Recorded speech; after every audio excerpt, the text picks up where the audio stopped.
Bonjour à tous, bienvenue sur Tutoriel Géo. Et aujourd'hui, nous allons voir comment établir une connexion PostgreSQL à Sagagiss de manière native. Donc, ce que nous allons voir aujourd'hui, c'est comment travailler avec des données en base de données, contenues en base de données PostgreSQL PostGIS directement via Sagagiss. Donc, je ne reviens pas sur l'intérêt et l'opportunité de travailler en mode base de données plutôt qu'en fichier plat. Et Sagagiss, comme tous les SIG qui se respectent, est en mesure de se connecter directement aux bases de données afin de modifier, mettre à jour, importer des données directement en base de données. Alors pour ce faire, je vais dans Geoprocessing, Database, PostgreSQL. Donc on voit qu'il y a d'autres connecteurs ODBC. Nous on va travailler juste via PostgreSQL. On va mettre Connect to PostgreSQL. Donc là par défaut, je ne suis pas connecté à PostgreSQL. Par ailleurs, dans Sagagiss, je tiens à préciser qu'on est en mesure de travailler connexion par connexion en base de données et que je n'ai pas trouvé comment avoir de multiples connexions en base de données via Sagagiss active de manière simultanée.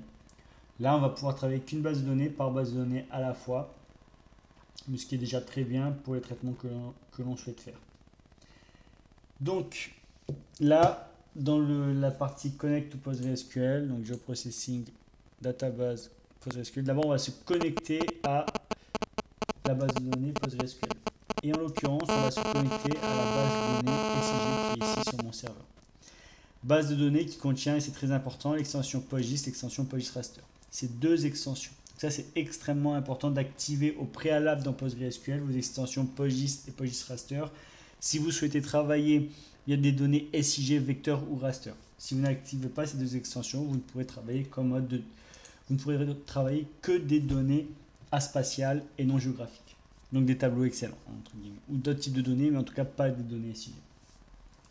Donc là, je souhaite me connecter à ma base de données, donc je définis l'host. Là, en l'occurrence, c'est localhost, puisque le serveur de base de données est installé sur le même serveur où se trouve Sagagiss. Le port, par défaut, 5432, je n'ai pas changé. L'admin, alors le compte, alors c'est pas Postgre, c'est admin_SIG. Et le mot de passe, c'est... Alors, je vais mettre mon mot de passe. Et là, je vais mettre quoi dans database? Je vais mettre le nom de la base de données, en l'occurrence, la base de données SIG, qui est ici. Et donc, je mets SIG. Je fais OK. Et là, vous voyez, en bas ici, il me dit connexion à PostgreSQL, connexion réussie. Donc, à partir de là, je suis bien connecté à ma base de données PostgreSQL via Sagagiss. Donc attention, je suis connecté à une seule base, à cette base de données et uniquement à cette base de données. Je ne peux pas me connecter à une autre base de données sans me déconnecter de celle-ci. Il y a une connexion active par base de données. Donc ça, c'est la première chose. Donc là, je suis bien connecté à PostgreSQL.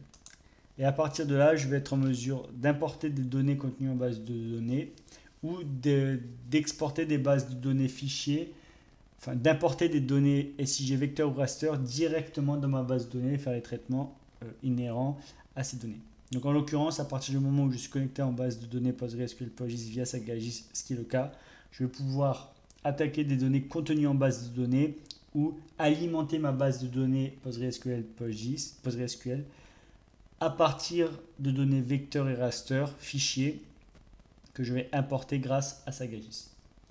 Je vous remercie d'avoir regardé cette vidéo et je vous dis à bientôt pour de nouvelles vidéos. Bye bye.